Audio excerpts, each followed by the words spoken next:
नमस्कार दोस्तों, आज हम आपके सामने एक सच्चे प्यार की कहानी लेकर प्रस्तुत हुए हैं। यह कहानी सच्ची घटना पर आधारित है। इस दर्द भरी प्रेम कहानी से आप प्रेम का मतलब बहुत ही करीब से महसूस कर पाएंगे। चलिए पढ़ते हैं दर्द भरी लव स्टोरी। इस कहानी की शुरुआत होती है दशहरे के दिन से। पूर्णिमा अपनी दोस्त के घर रावण दहन देखने के लिए जाती है, जहां उसकी मुलाकात उसकी दोस्त के चचेरे भाई हेमंत से होती है।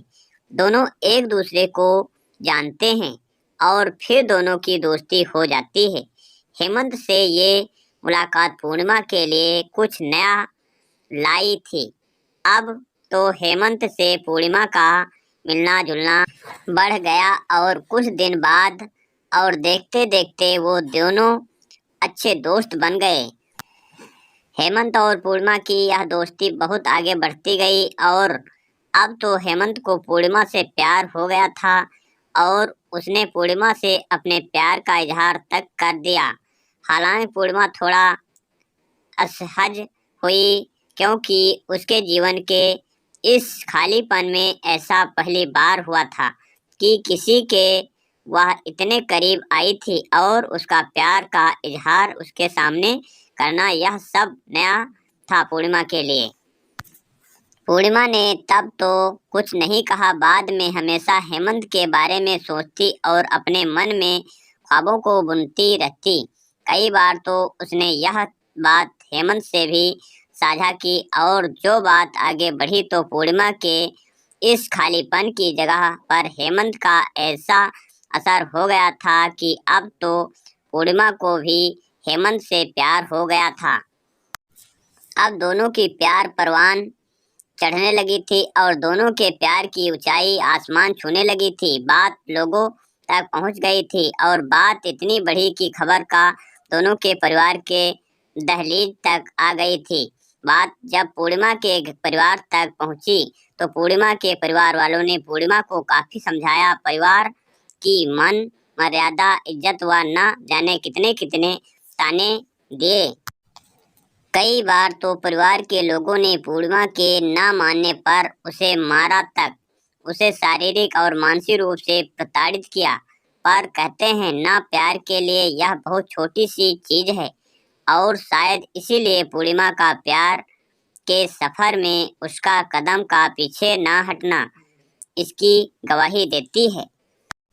सामाजिक रूढ़िवादिता व परिवार के लाख कोशिश करने के बाद भी जब ये रिश्ता नाकाम होता नहीं दिख रहा था तो इन दोनों के पक्ष में एक दलीलें थी कि दोनों एक ही जाति व समाज से थे। जब दोनों के इस रिश्ते को नामंजूर करने की सारी कोशिशें नाकाम हो गई तो दोनों की सगाई करवा दी गई। हाँ, यह एक पड़ाव तो जरूर था।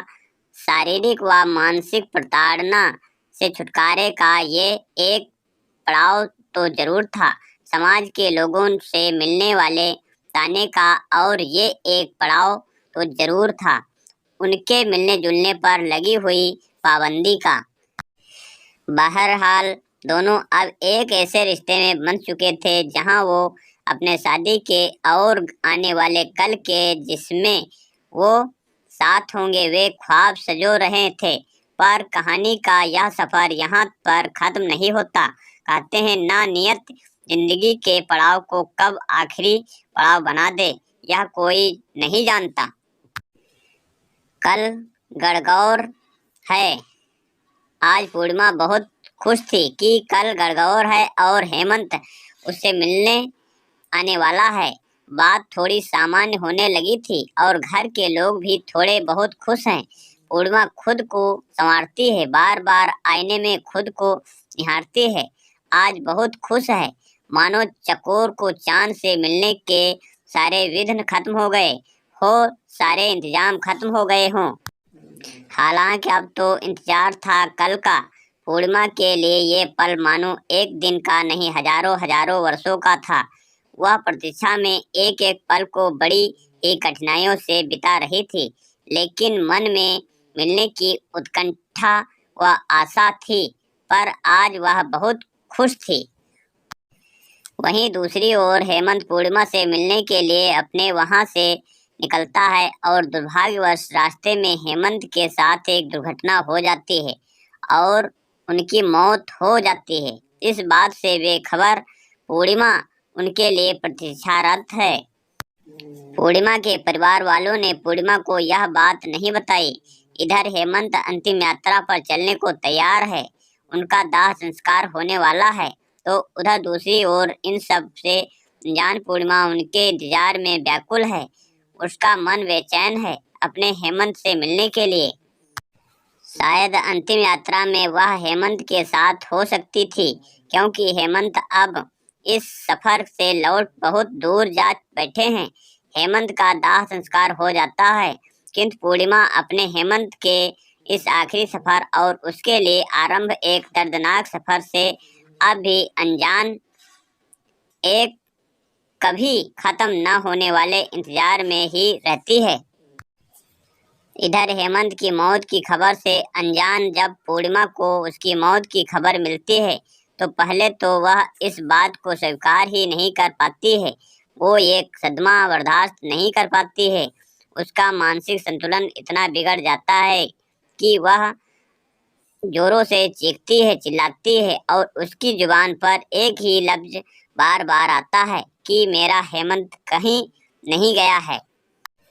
मेरे हेमंत जिनके लिए कल मैं पूजा करने वाली हूँ, वो गणगौर के पूजा में शामिल होने जरूर आएंगे। उन्होंने मुझसे न भूलने का वादा किया हुआ है, इसीलिए हेमंत जरूर आएंगे, मेरे हेमंत जरूर आएंगे। कभी चीखती है, कभी जोर से चिल्लाती है, तो कभी अचानक अपने आप को सन्नाटे में बदल देती है। फिर उस सन्नाटे को चीरती हुई अपने चीख पुकार से हमेशा एक ही बात दोहराती है कि मेरा हेमंत जरूर आएगा, मेरे हेमंत मुझे छोड़कर नहीं जाएंगे। अब इस बात को हुए महीनों बीत गए हैं, पर उसके जुबान में बस एक ही बात है, मेरे हेमंत मुझे छोड़कर नहीं जा सकते, वह जरूर आएंगे। इन सबके बीच परिवार के लोग व समाज के अन्य लोग जो इसके प्यार को नाकाम करने में अपनी तमाम कोशिशें कर चुके थे, वह लोग जो कभी ना जाने कितने ताने सुनाया करते थे, तो कभी तानों की बरसात कर दिया करते थे। आज उनकी आंखों में भी आंसू थे पूर्णिमा के हालात देखकर। आज वो लोग भी उनके प्यार की बात कर रहे थे, जिन्होंने कभी उनके प्यार को नहीं समझा था, और प्रार्थना कर रहे थे पूर्णिमा के जल्द ठीक होने की, उसकी जिंदगी की खुशियों की दुआ मांग रहे थे। क्या उनके आंखों में आंसू पश्चाताप के आंसू हैं? क्या इन समाज व परिवार के लोगों की हमदर्दी में, उनकी सोच में परिवर्तन की कोई किरण झलक रही थी? क्या जो लोग कभी इन्हें ताने दिया करते थे, वो आज जो भगवान से प्रार्थना कर रहे हैं इसके ठीक होने की, क्या ये उनकी हृदय की गहराइयों से की गई प्रार्थना थी? बहरहाल कहानी में आपको आगे लिए चलते हैं। कहानी की उस पड़ाव पर हम पहुंच चुके हैं जहां पर पूर्णिमा के जिंदगी की शुरुआत होने से पहले ही खत्म होता दिख रहा था। खैर, बहुत दिन गुजर गए थे। अब पूर्णिमा खामोशी के साथ रहने लगी थी। अपनी खामोशी में अपनी घुटन को छुपाए बैठी रहती थी, किसी से कुछ नहीं कहती, अपने जज्बातों को अपने सिरहाने में समेटे रहती। रात में उसकी सिसकने की आवाज़ बस उसके कानों तक ही जाती थी, किसी और का कंधा उसके रोने के लिए था भी तो नहीं। इसी बीच परिवार की ओर से दलील दी जाने लगी कि अब कौन करेगा इससे शादी, और यदि बेटी की शादी नहीं होगी तो समाज में लोगों के बीच क्या मुंह दिखाएंगे। यह सोचकर हेमंत के छोटे भाई से पूर्णिमा की फिर से सगाई करवा दी गई।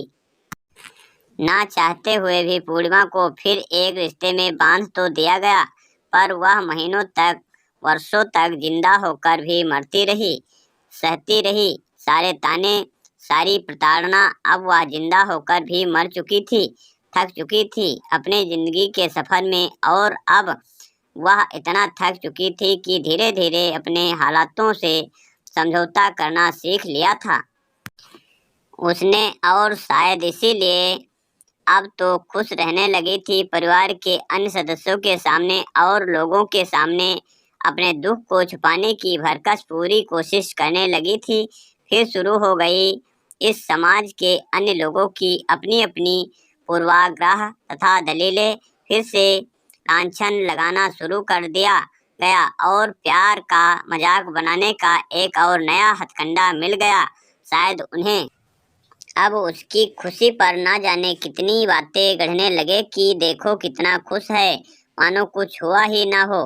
ध्यान रहे, ये वही लोग हैं जो कुछ ही समय पूर्व पूर्णिमा के हालातों पर आंसू तक बहा रहे थे और भगवान से प्रार्थना की थी उसके जल्दी ठीक होने की। आज वही लोग इस पर चरित्रहीनता के आरोप मढ़ रहे थे। इन सभी बातों से उसके जीवन में पुनः वही सारी विपदाओं को ला खड़ा किया जो उसने पहले देखी थी। मानो उसके जीवन में दुखों का साया फिर से आ गया। उसके हंसने खेलने वाले जिंदगी में फिर से दुखों का बवंडर आ गया। अब वह फिर से टूटने लगी।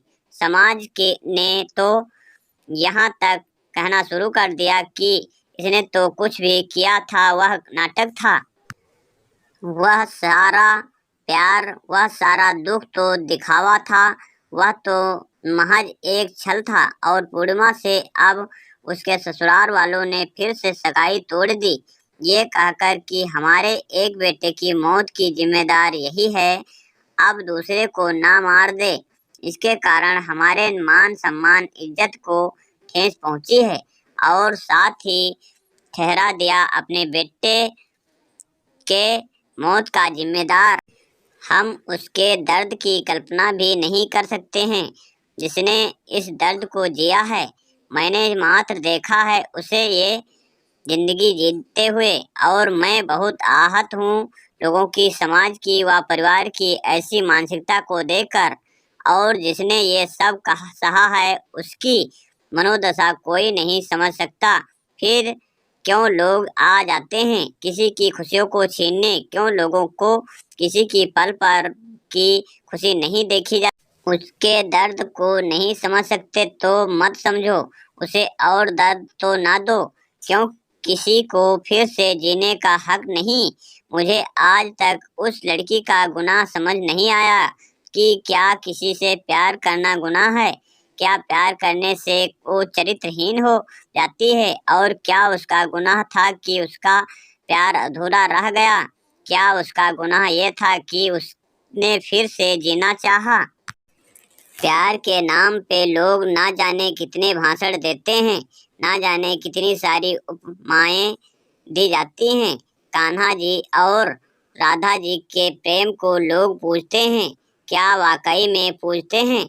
मैं नहीं मानता ऐसा ही कि लोग मानते हैं भगवान के उस प्यार को। अगर ऐसा होता तो आज हर समाज में प्यार करने वालों को अलग नहीं होना पड़ता, किसी को ये दर्द नहीं सहना पड़ता। एक ही उम्मीद करूंगा, किसी को जीने नहीं दे सकते तो उसे मारने के लिए मजबूर तो ना करो। किसी का दर्द नहीं समझ सकते तो और दर्द मत दो। उम्मीद करता हूँ कि आपको यह दर्द भरी कहानी और सच्ची प्रेम कथा पसंद आई होगी। इसे आगे शेयर जरूर करें।